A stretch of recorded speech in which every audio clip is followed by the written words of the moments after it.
panel, right? So we want to literally give some backgrounds, 10 minutes max, and then we want to have our guest, like ask question. Feel free to give comments, and let's have this session really interactive. Let's not do another boring panel.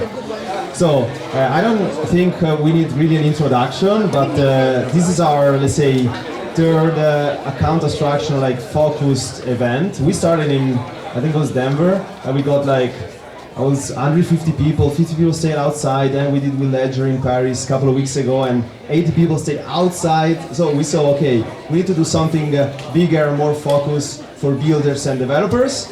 And yeah, we thought what can we do? And we thought about what can we do for you guys, and bringing the co-author of the EP 337 was literally the natural way to go, and giving an opportunity to ask questions and ask some spicy questions and get some good answers. Cool, let's start. So I don't think we need to define. We had a really good panel before, but let's do a quick round of intro. I think everybody know already our panelists, but really 10 seconds. Let's start with Dror. Okay, my name is Dror Tirosh. I'm a co-author of the ERC 457. Before that, I worked on OpenGSN, the gas abstraction framework. Actually, good job. It's all the same for all of us. So I'm Yoav Weiss. I'm a security researcher at the Film Foundation. I'm a co-author of the ERC 427, and I've been working here with the team that you're seeing on account abstraction for the past 2 years. And before that, on GSM. I'm Shahaf Nacson. I've been working with Dror and Yoav as they said, so there's not much to be added. I've worked with them for several years, and that's it. Awesome, cool. Quick start. So, which use case on vertical? I mean, we give already a context, right? What's going on here? What are your top 3 use cases you see in terms of what builders should build in this space? We spoke about a lot, gas fee transactions, count recovery, but is there any specific priority you see this ecosystem need to have in order to onboard the next wave of user? Well, it's already been talked about, but onboarding, letting DApp sponsor the users and let the users start working. I know there are several teams already working on that. This is one of the great things that you can do with the kind of abstraction. With the user comes with nothing, start work, the DApp sponsor it, the user gets a real account, not pseudo account on a testnet, but a real account on the network sponsored by the DApp for initial working, then migrate and work with autonomously on the network. Yeah, so I would start with the basics, of course. Being able to start with a simple account, with simple recovery method, being able to change your key, later being able to change your implementation so your account can evolve with you and add more functionality. And I'm sure we'll see a lot of interesting functionalities here. And and beyond that, there are many different use cases. So I guess we can discuss them.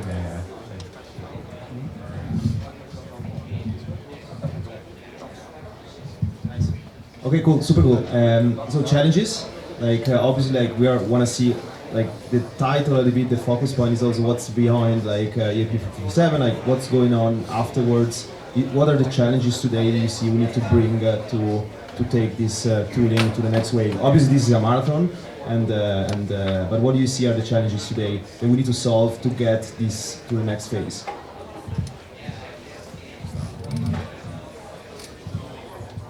Okay, so one of the key challenges that we think, at least that we see right now, is actually using the access for developers to actually develop surrounding account abstraction ecosystem.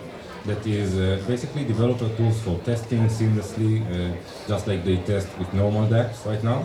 Okay, and basically having the whole DevTools ecosystem around it, whether it's adding support to providers or adding support to test frameworks like Foundry or Howdat.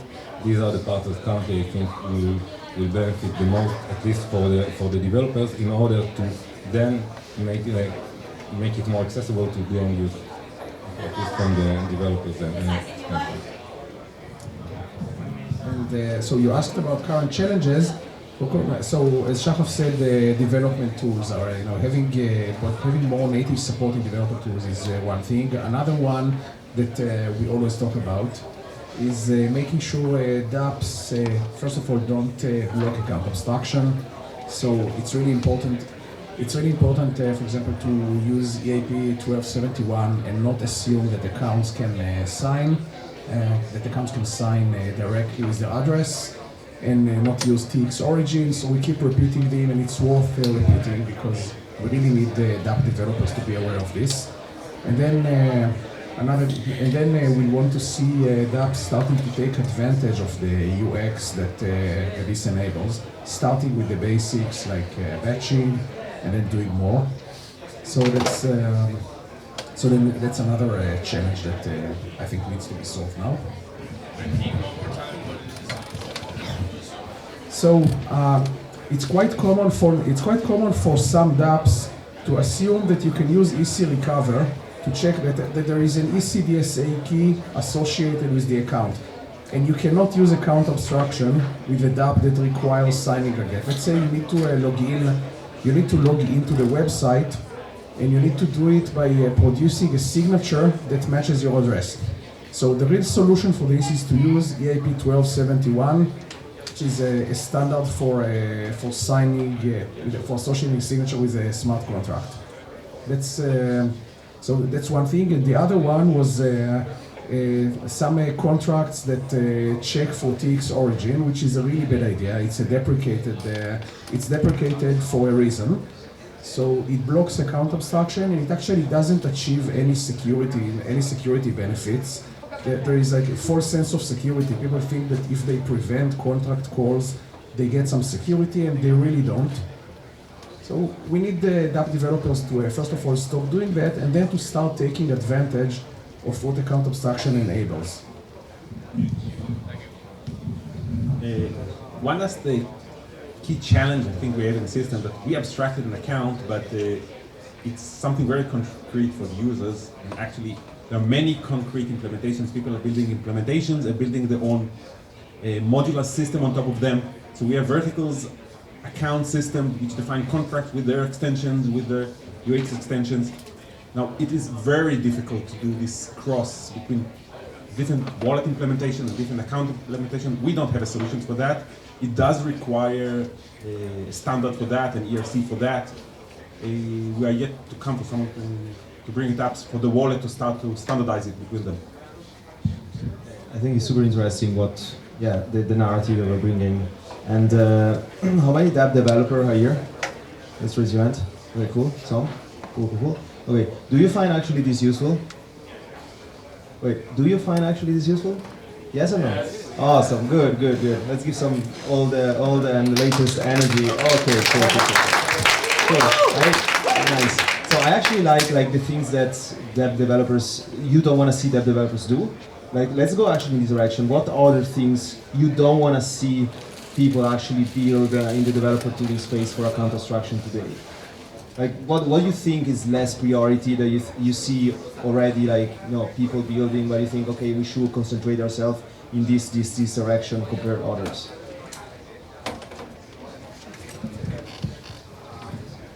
So, I'm not sure I understand your question. I mean, since it's early, there's still room to develop everything. I don't think I could point any area and say, no, there's enough of this, stop doing it.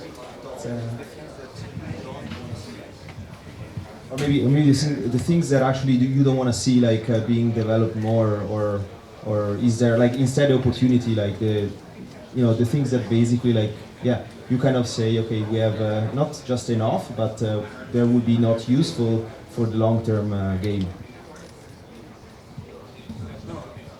Again, we do need explorers. There are two. None of them is complete. So if someone want to start from scratch, I cannot say, look, there are two implementations, go and work with them. Maybe they have a good idea. We can block that.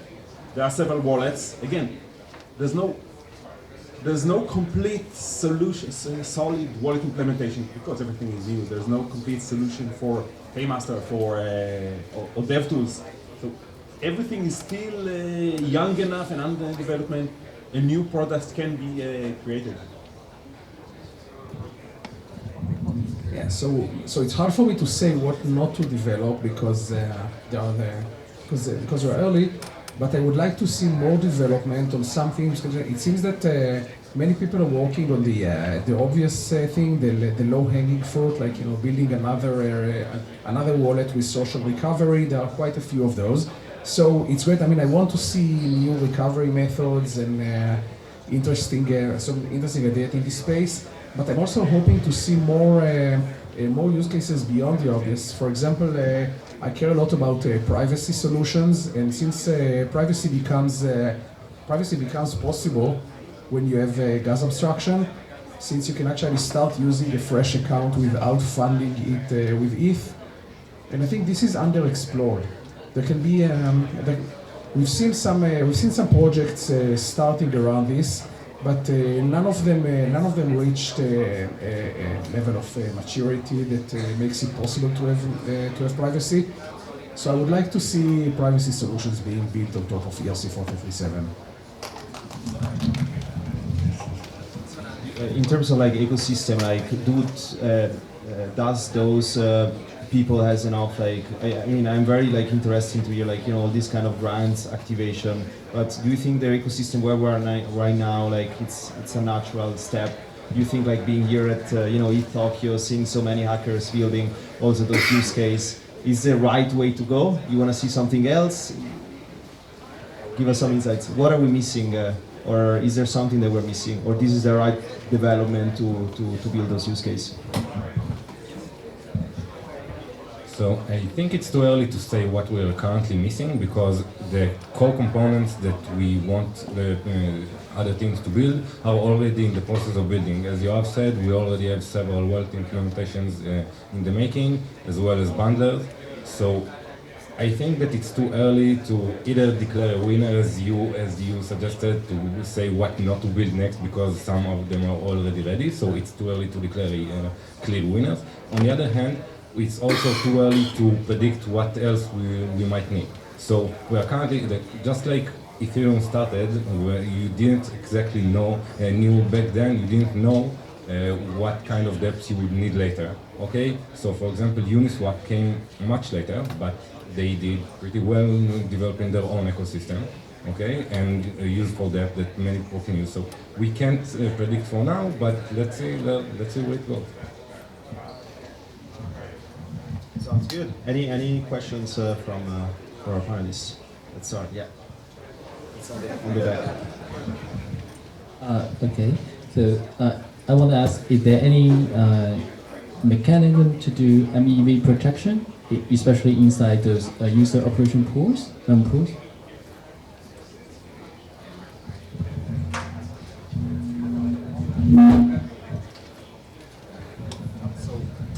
I think MEV is notorious for being hard to eliminate, and I don't think that it will be eliminated by account abstraction. MEV can be extracted by a bundler creating a bundle, just like it can be created by a block builder. You do have more control since you can do certain things in the account, like maybe instead of getting sandwiched, maybe you could develop an account that does the front running and back running as part of the account, or I don't know, maybe so. Yeah, you could probably come up with MEV protection around certain scenarios, but I don't think you'll be able to completely eliminate MEV with account abstraction or with any other method.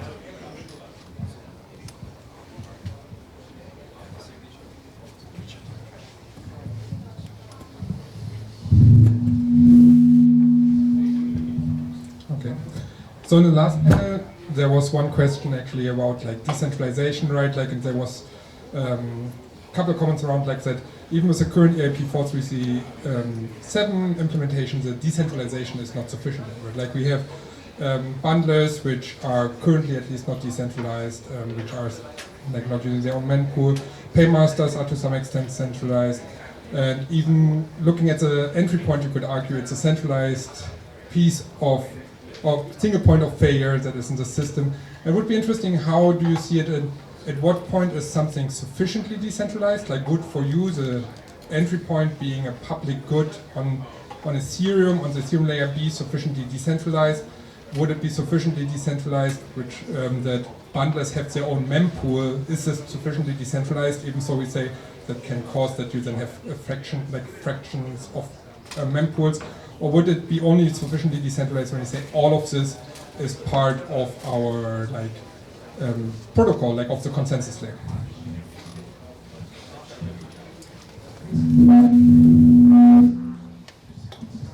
Okay, so it's actually several questions. I'll try to address each of them separately. So the mempool, ERC 43.7 always had a mempool in mind. It's just that the peer-to-peer protocol was postponed to later. So first of all, we made it mempool ready, adding all the restrictions during validation so that it's possible to have a mempool that is fully decentralized. Because without these restrictions, it would be really hard or actually impossible to defend against denial of service. And now there's a group of bundlers is working on the peer-to-peer protocol, and I expect that in the next few months we're going to see a fully decentralized mempool. So yes, this will be bundlers should not live on an island. Bundlers should be in a mempool where they propagate user operations, and there may actually be more than one such mempool with maybe different rules, but it will be decentralized. Paymasters, I think there's so first let me correct some confusion that is around paymasters. Paymasters are a contract. They are decentralized by definition, but some people when talk about paymasters actually don't talk about what we call paymaster. They talk about a server and a centralized paymaster called verifying paymaster, which checks signatures and pays for the gas. But look at different kinds of paymasters. Take for example the token paymaster. This is a paymaster that is completely autonomous. It's not there is no owner. It's a contract that is not upgradable and doesn't have an owner. Instead, it lets you pay with ERC20 tokens. And then it trades the tokens on Uniswap to remain ETH balance. So it charges the user with an ERC20 token, and it pays the gas in ETH, and then it changes the token to ETH and remains balanced. This is decentralized by definition. It's completely on-chain. It doesn't have any off-chain components. So paymasters are as decentralized as you make them. You could also have a paymaster that that has an off-chain component and is still decentralized. For example, suppose you want to have a paymaster that is protected by a captcha, and a captcha is a server. You want to protect it by a captcha so that it doesn't get griefed. So this paymaster you could have a single server, and then it's centralized. But you can take the same paymaster and decentralize it by having deposits for different servers, and let anyone launch a server that verifies that it's talking to a human, whether with a captcha or any other method, and then pays out of its own deposit. So any paymaster, you could make it centralized or decentralized, but it's really up to the developer. As for entry point is a singleton, and it should remain a singleton. The reason for that is that having a singleton contract doesn't make things centralized. It's just part of the consensus. The reason we made it an ERC and use the entry point contract is so that you can get started and do it on any EVM chain, so that we have a standard and you can start developing accounts, start having account abstraction. But ideally this could be done as part of the consensus. So if the consensus protocol for Ethereum implemented the rules that are currently implemented in entry points, so you wouldn't have entry points, instead you would have a transaction type, and this transaction type would enforce these rules. You wouldn't call this centralized, it's just a consensus. I mean, the consensus is it's centralized the same way that the Ethereum consensus is centralized because everyone uses the same rules. So this contract is a step in that direction. It's a step in the direction where we enforce certain part of the consensus in a smart contract. And we are seeing some layer tools that implement a version of this, like in ZK Sync, where they implement a version of this as part of the protocol. And I expect that more layer tools will do this over time.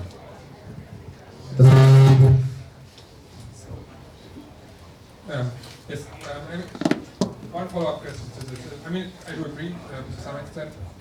For me, it would be interesting with the mempools, right? Like, to your definition, you could argue that even flashbot mempools right now work towards decentralization, which I think a lot of people would argue against this, that flashbot mempools do not work towards decentralization, even though they have their own mempool, which actually plays into this, right? Like that what the entry point enforces on chain, as you said, it's part of the consensus, right? Like, and that's what I asked, what is sufficiently decentralized?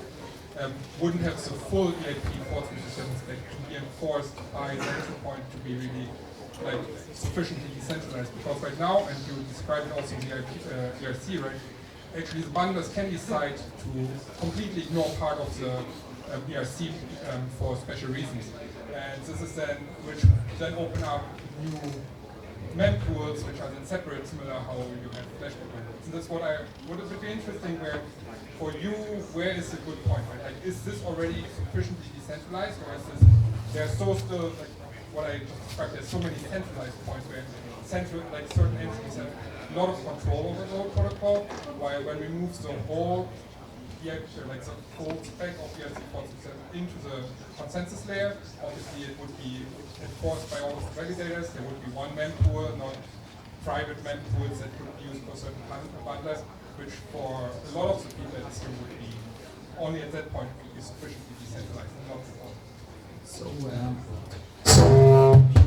So the way we decided what to enforce on chain in entry point and what to make bundler rules, which you are right, bundlers can ignore certain rules, and that's by design. It's going to stay that way. The way we made this decision is that things that protect on-chain entities, such as the account, need to be enforced on-chain. Bundlers shouldn't be able to steal money from your account or to get a payment from a paymaster without getting it authorized. So this is enforced on-chain. Whereas things that are meant to protect an off-chain entity, which is the bundler in this case, this is up to the bundler, because these rules don't protect. These rules are not meant to protect account. They are meant to protect the bundler against DOS attacks. So if the bundler figures out a different way to protect itself and it's willing to ignore certain rules, then that's really up to him. It's not the operator of this bundler can make this decision. So and you could have a different. Let's say take validation gas for example. We limit validation gas so that you can, because validation gas could also consist of unpaid work. It's work that the bundler has to do in order to check the validity, and maybe that the user operation is not valid and it will be dropped. So it consists in attack vector. But so we keep it low, but maybe a group of bundlers that are really powerful, they have a lot of CPU, a lot of memory, and they decided they want to support transaction with a bigger validation. And that's fine, and they can serve certain accounts that may not get served by other bundlers. It's we don't see a reason to enforce this on chain. So we decided that we're only going to enforce on chain what must be on chain. The same is true for Ethereum, for the Ethereum mempool. Also, the consensus enforces certain things, such as the nonce, the way it's paid, the way the signature is checked. But it doesn't enforce things such as what's the minimum gas to accept something into the mempool. So it's okay for a node to keep a really cheap transaction in its cache, just so that maybe over the weekend it will be able to include it. So some nodes include it, some don't. There's no unified rule for it. Does that answer your question? Okay. There's a question there? Yep. Yeah, I want to ask you, like, as we see, I mean, you know, the ERC 20B, I mean, with the company's new standard, but we also bring some problem for users, for example, the honeypot, or like the ERC 721, we also have the problem, you know, like the fig token or megadata, they have different efficiency. But what do you think, like the 4337, if there any space for like cracker, we will have some security space for the people to do harmful things regarding on that. I mean, it's not the purpose, but they will leave some space for some new problem for security. What do you think?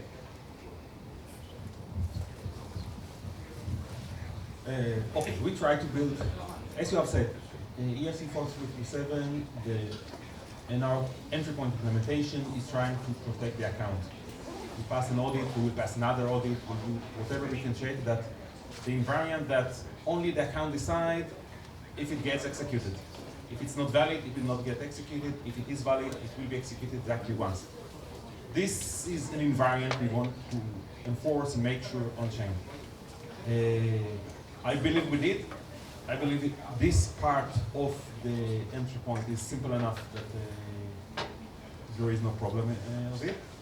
And yes, before we get a real wide adoption, it will be have to be battle proven, and that no hackers are able to find even some way to attack it. Yes, it could be. We believe that in more cases will be that accounts will have bad implementation, and because of that will break. We see and we try to help hackers, try to help developers to understand the intricacies of how to protect yourself, like missing the required from entry point. From validation or from execution makes you vulnerable. But there are other things. But yes, it will take time. And by the way, this is one of the reasons it is an ERC. It is, you can't push something that complex into the consensus without testing it before. And this is the way to test it. Cool. Yeah. Yeah.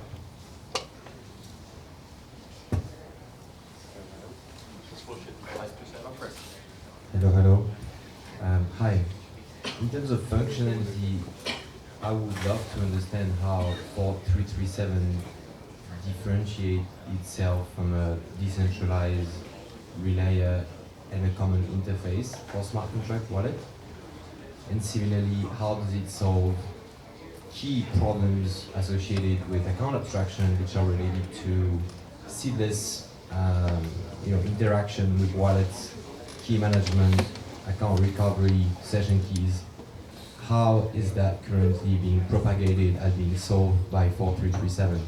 Because I don't see them baked in the proposal right now. So I start from the second part. It's not baked in the proposal for a reason. That's on purpose. We are not trying to be safe. You are implementing safe. We are only providing infrastructure for it in order to have it decentralized. So having a recovery method, key management, all of these things. This is things that developers in the community are going to build. We should not enforce them in the proposal. We try to be as unopinionated as possible about these things. So what was the first question again?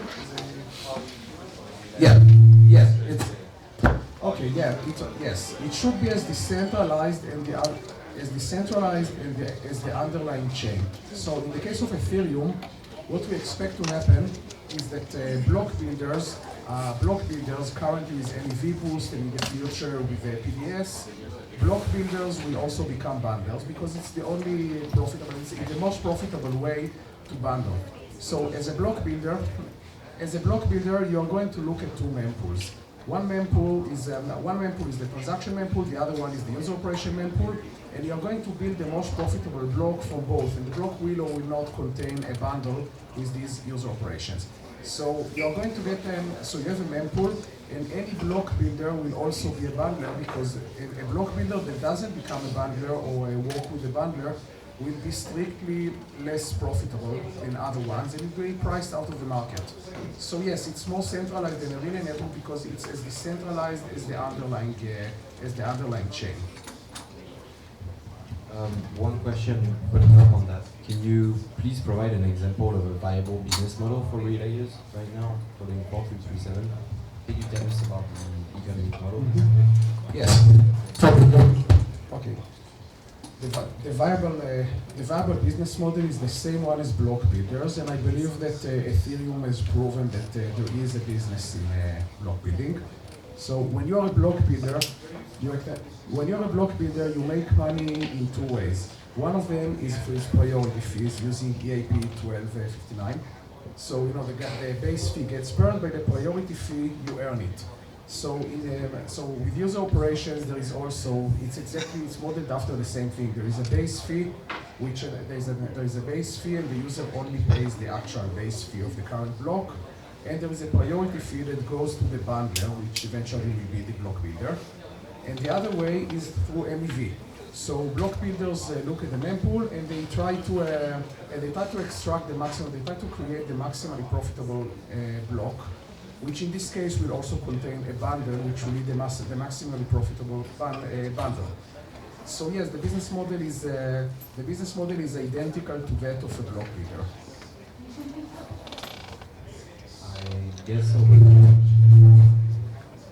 think one still needs adoption and network effects at the protocol level. So yeah, I'm curious to see that in effect. So I'm not sure I understand why you need it at both. I mean, if you have a mempool protocol, you have a mempool, and in this mempool you have user operations. These user operations can be included in a bundle. You can reorder them. You can sandwich them. You can do everything that you can do with a transaction.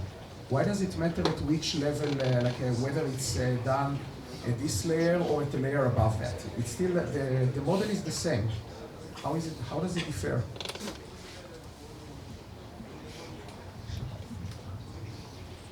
I guess because normally block building is incentivized at the protocol level, and right now it's not the case.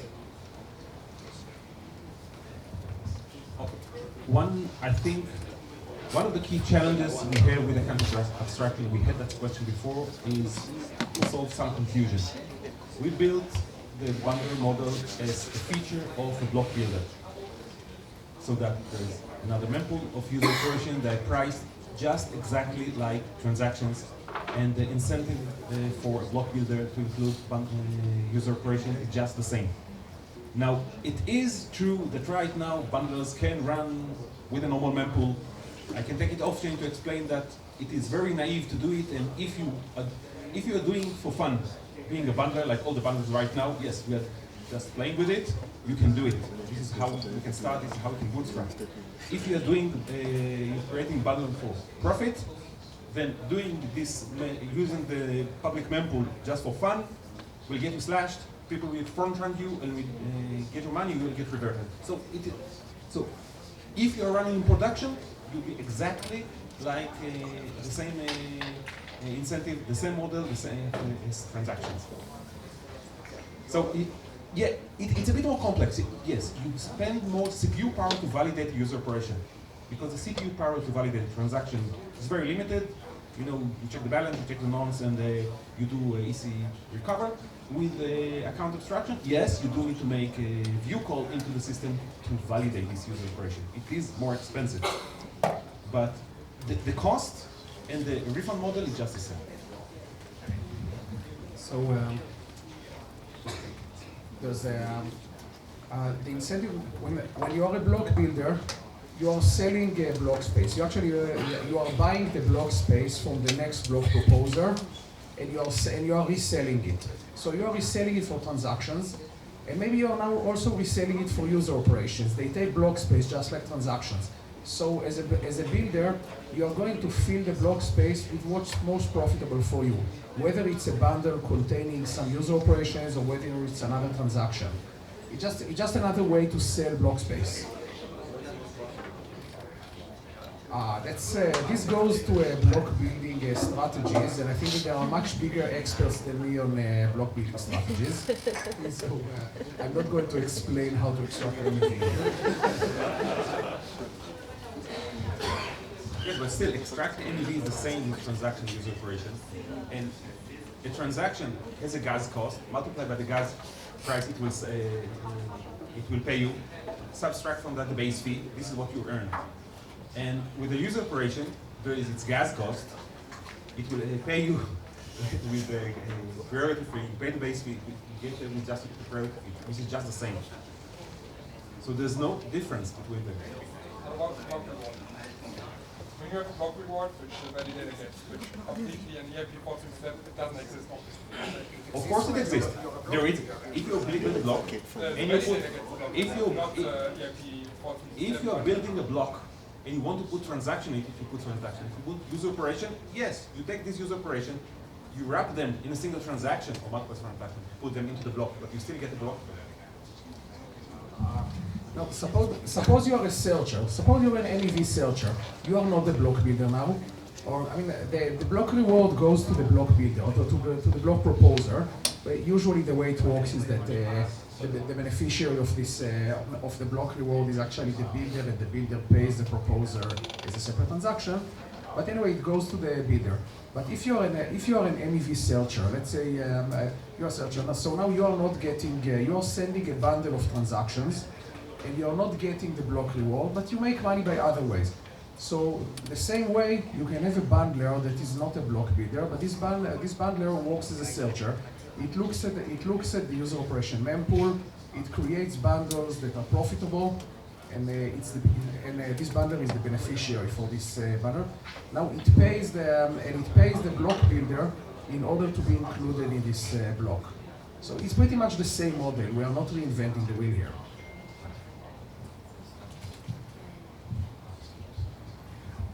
I'm sweating here. This discussion is too spicy for me right now. I just want to give other people the opportunity, and you can take offline, off-chain the discussion. Here, Miko. So Yoav, I really like when you were talking about privacy, and obviously as we all know, it's really hard to kind of achieve a full privacy system on chain. What do you think should be the model? It should be like a hybrid model where you have an off-chain part, or?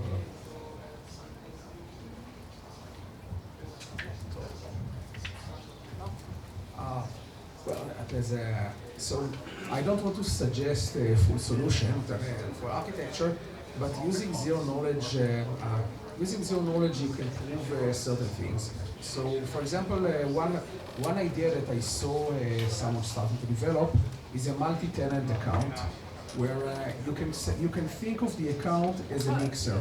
You have multiple users who don't know each other, and they hold the assets in the same account. So they hold the asset in the same account, and when they want to transact with these assets, they actually produce a proof that they own these assets, and they transact from this account.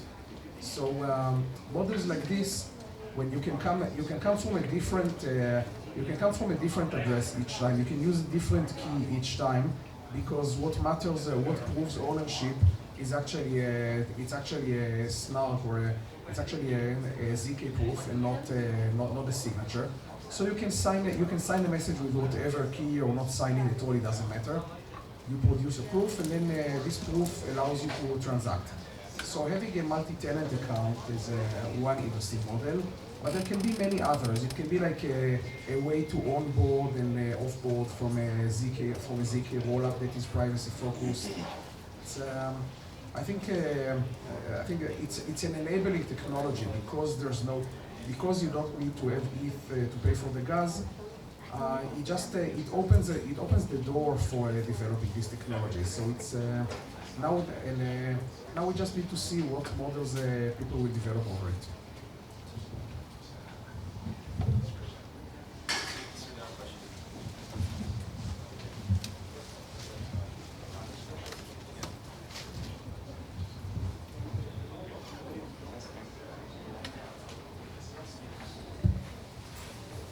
Is builder bundler collusion still a major threat to censorship resistance of the alt mempool? If so, what are strategies that are being evaluated to either disincentivize or fully abate this?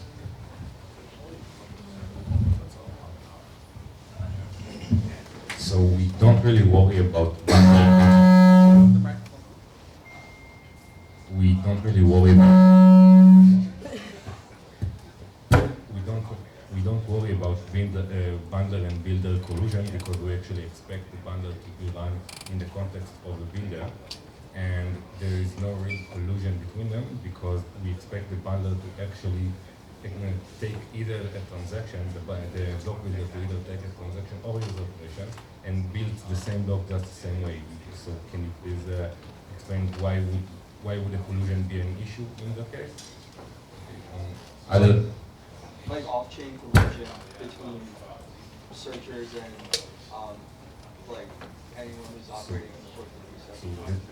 Exactly the same question you could ask about collusion between current block builders. Why would they be disincentivized to collude between them in order to, for example, censor a transaction for a certain user?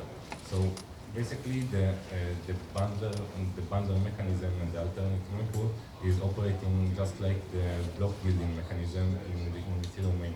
So I think the same question that you could ask about the block builders and that collusion could be asked in this case. Now, and the same solution still applies here, unless you can show me a difference between these two mechanisms.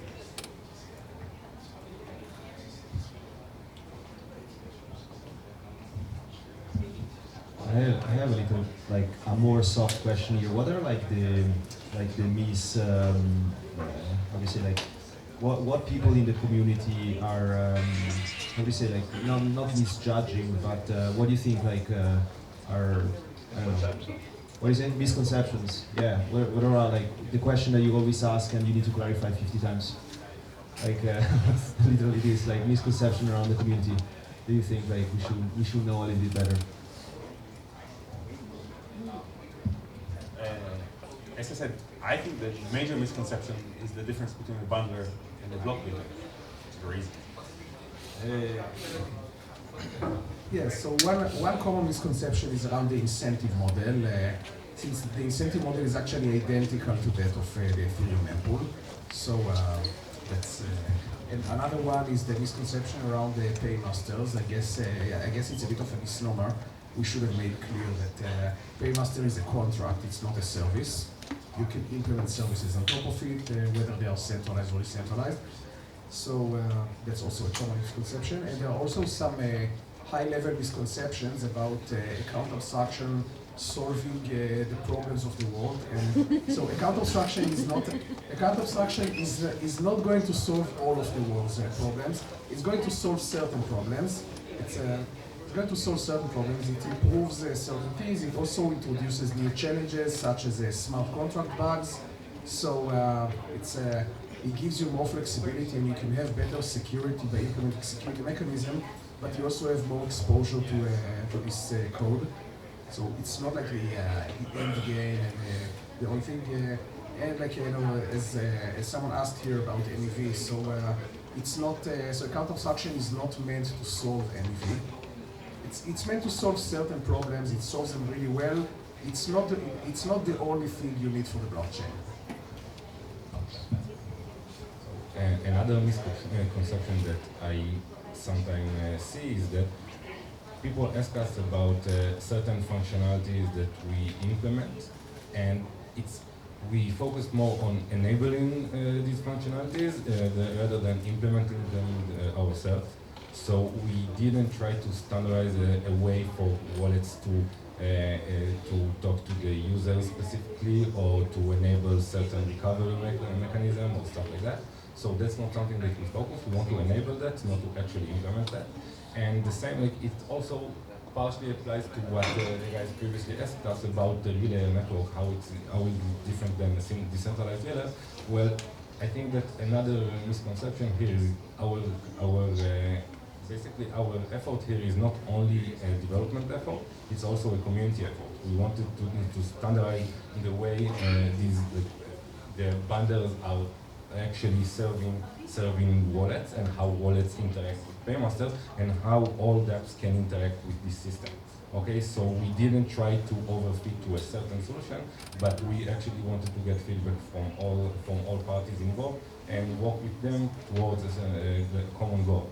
So we don't actually try to implement a certain specific functionality, but to just enable it for all parties to just basically open the door for all. That's basically. Yeah, so to add to that, I wanted to add to that if you are implementing your own relay, let's say you are developing a smart account and you are implementing your own relay network. Then since your users don't consist a very large part of the total transaction on Ethereum, usually you would have one transaction per you would have one operation per transaction. So there is some overhead involved. With a bundle, if you have multiple implementations, let's say you have you have transactions from Argent and transactions from Safe. If they can fit in the same bundle, then they share some of the overhead, and this becomes even more important on optimistic rollups, for example, since you can use BLS keys and then you can have one signature for the entire bundle, even if there are multiple account implementations. And as Shahaf said, we are not trying to standardize certain things. It's not just recovery mechanism. So ERC 4337 is complex enough without trying to control the execution. So we focused on validation. We didn't even define what is the name of the execution function and what are its parameters. And it's not that we don't think this should be standardized. There is value in standardizing this. So block explorers, for example, can know how to parse it, and that batching, for example, is done the same way across all the accounts, so that dApps can take advantage of it. These are worthy standards. It shouldn't be part of the same standard. This could be a separate ERC. Awesome. I just want to say, don't really underestimate yourself. This is a big step towards the mission of onboarding the next billion user. So shout out to you guys and big applause.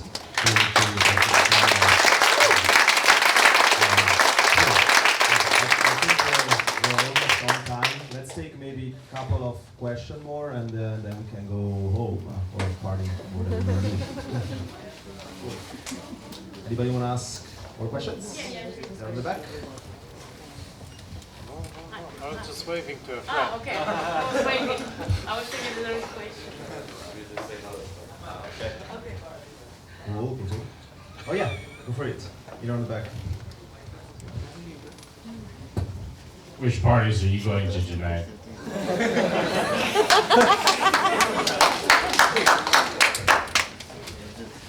Cool. So let's do a super round of key takeaways. Any top resources that we should look at it, or anything that you think like there are key takeaway. Like I'm waking up in the morning, 6 a.m. This is something that a blog that I want to check, or the resources that you want me to check in the future. That I think like I don't know, anything out there.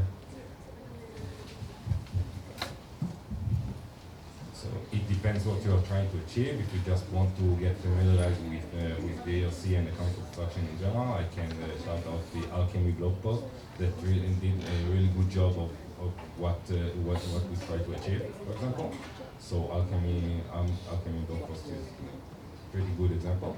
But if you want a more deep dive to actually writing code and getting hands-on with the system, then we have different links, for example, in our Discord or Telegram, and there is the demo that Dror showed yesterday using Trampoline, which is another framework that we are currently in the process of making. And so it really depends what you're trying to achieve. So the demo is linked. It is online. I think if you just look for if you look for our either Twitter, Discord, Telegram, you can find the links over there. ERC4337.net is our new site, and quite sure it is already there. If not, we will make sure that this demo will be there. Because you guys provide some grants rounds. I think that's super useful also for the community to build and give some money. Cool, awesome. Last questions, Lucas? Yeah.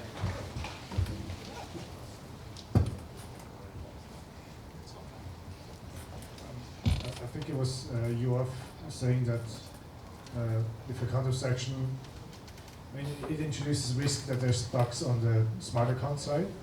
And like the worst thing that can happen to account abstraction is that we have a wallet that has a smart account that has a critical bug, which suddenly loses all the user funds. Like we have like a parity 2.0. Like how can we prevent this from happening and suddenly like all the trust in account abstraction just overnight gone and no one wanted to embrace smart contract accounts again for another 2 years? Like how can we kind of create these security mechanisms that this doesn't happen?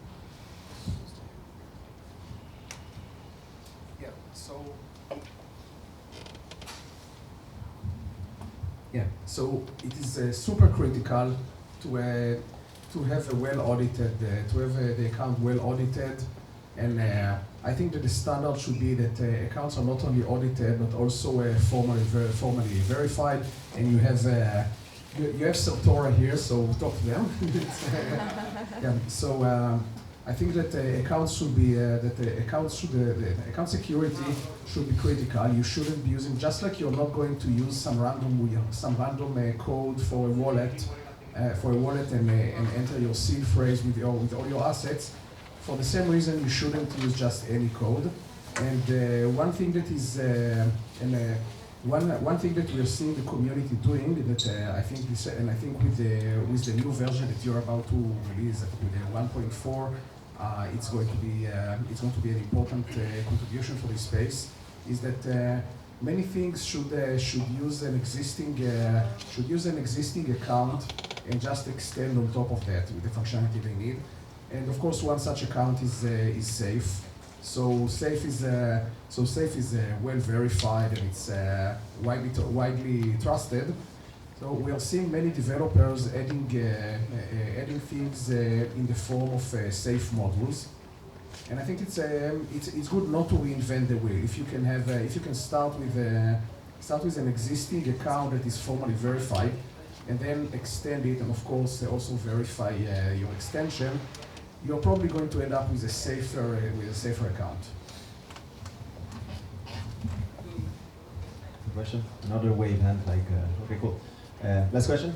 If not, we're really like closing up. We're on time. Cool.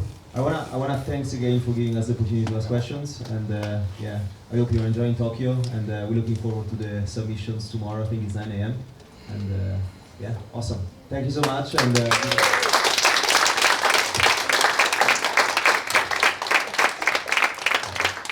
for anybody that will be in Lisbon or in in next events, like, yeah, we're looking forward to do this more, and yeah, looking forward. So have a great night.